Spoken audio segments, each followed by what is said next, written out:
The North American legal cannabis market is expected to reach $32 billion by 2028. Unfortunately, recent cannabis stock market volatility has made it difficult for many investors to find opportunities to participate. Pure Verde Cannabis is in position to become a leader in the pharmaceutical cannabis movement through technology, innovation, and growth. As one of Oklahoma's top private label manufacturers, Pure Verde is seeking investment to help them bring their A-game business model to other states. To learn more about investing in Pure Verde, their 13 brand private label brands, and the advantages of being located in Oklahoma, go to pureverdecannabis.com/investors. This is not financial advice. Before making any investment purchases, we strongly recommend that you consult with your own financial investment advisor. 52.5 million is the size of the cannabis beverage market in just the second quarter, according to Headset. We're going to take a look at the cannabis beverage market and everything that is cannabis beverages, all coming up. It's only entertainment. Welcome back to The Talking Hedge. I'm Josh Kincaid, capital markets analyst and host of your Cannabis Business Podcast. CEO of the Beverage Trade Network said that the category has the biggest potential to bring cannabis mainstream. It's ready to explode the moment some more laws are passed, referring to cannabis drinks. I don't know. I think that cannabis cafes are going to be what brings everything mainstream. Let me know what you guys think. But with cannabis beverages, let's dive into some reports.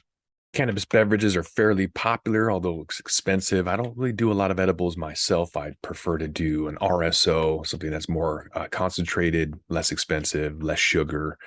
So I don't really eat the chocolate and the sugary drinks, but I can see how they could be enticing. There's thousands plus products out there. There's a lot more people entering this space.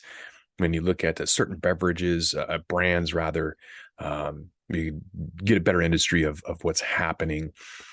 There's Select. So of the U.S. beverages that have launched since January 2021, Select has an average of 210,000 monthly sales, which is 30% higher than the next closest new beverage competitor. So they're available in Nevada and Oregon, Colorado, Michigan, California, one of the most widespread beverage companies.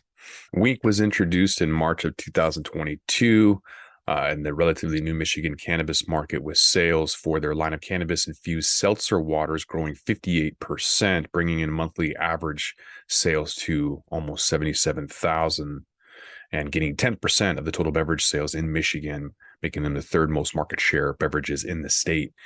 Some of the heavy hitters debuted their line of THC seltzers and mocktails in March of 22 in the California market, featuring infused beverages, names like Margaritas, Mules, Tonics. They've grown sales in 24% from about 69,000 in April to 86,000 in June. Heavy hitters, the top 20% of beverage brands when compared to total sales from April to June of that year. When you look at collective projects, one of the strongest newcomers to beverage brands in the Canadian market, it's available in Ontario.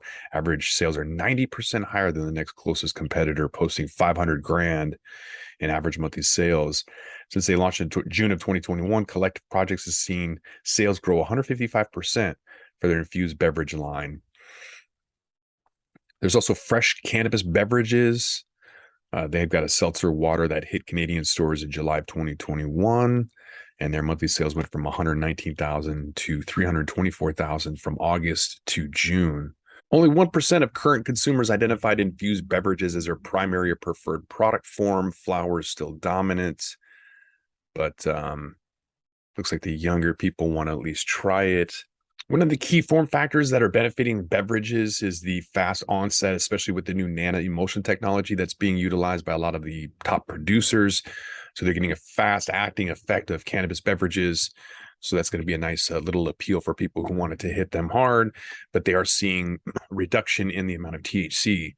So there's more of a push towards mood and the effects, also alternative ingredients, maybe other cannabinoids. They want people to look at this as kind of like a mocktail. And if you want it to be more, if you want it to be stronger, more powerful, just pour yourself another glass. So they are reducing their overall levels to 20 milligrams or less from the high of 100 or whatever. They just have to bring the prices down so people can buy more of them. It's just not really affordable at the moment.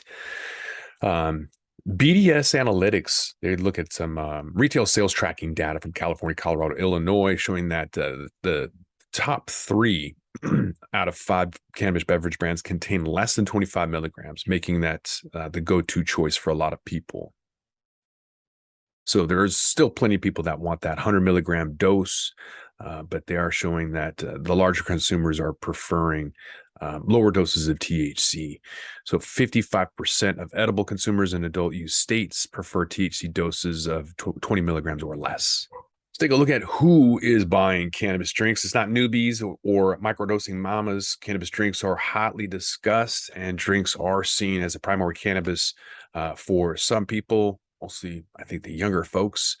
And so that's due to the proximity of alcohol beverages, kind of well positioned to take over that market. And definitely seeing that in, at least for taxes. Taxes are taking over alcohol sales in all of these regulated states. Gen Z is particularly interested. So half of the consumers that are aged 21 to 25 say that they use cannabis as an alcohol substitute.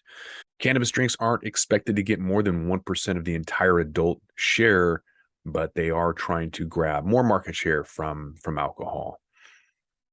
One group that is thought to be the primary target for cannabis drinks is the microdosing mamas, defined as women who have children in their household reporting to use cannabis at least weekly. And while it's more likely to use cannabis drinks, fathers with children are much more likely to enjoy cannabis drinks. I think especially on a Friday night.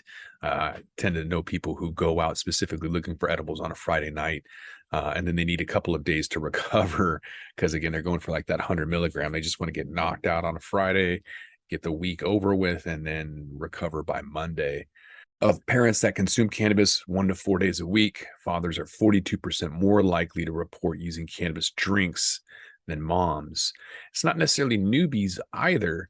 So a lot of brands, at least with cannabis drinks, are trying to introduce their products to new users, and they believe that newbies are going to be more familiar with smoking. And then looking at the data, it's not newbies that are adopting cannabis drinks. Since 2021, only 6% of THC beverages have been sold to that newbie group. So who's taking up the lion's share? You look at 3/4 of all drink consumers have been consistently or on and off from the same individuals. So 2/3 say that they use cannabis in some form, at least daily, and they aren't newbies spending in this category. They're experienced users enjoying cannabis drinks as part of their regular cannabis use. People who use cannabis drinks more likely to use nearly every other cannabis type. Flower is in line with the average cannabis consumer and twice as likely to use capsules, chocolates, tinctures, for example. THC drinks are only part of their regular intake, and brands can't rely on the novelty of drinkable cannabis to impress those consumers. So they're just going to have to go towards more traditional forms of advertising using mood and effects. But again, that's going to draw in the FDA. So that's not going to be an easy uphill battle. Not only that, but beverages are literally the most expensive product that has the thinnest margins out there. So really expensive, really hard to do, and not a whole lot of profit. So expect a lot of these folks to fail. With that, we're going to roll this one up. I'm Josh Kincaid. This is The Talking Hedge. Don't forget to like, share, and subscribe, or don't, and I'm out. Don't forget to smash that like button on your way out and check out these other videos that we've got.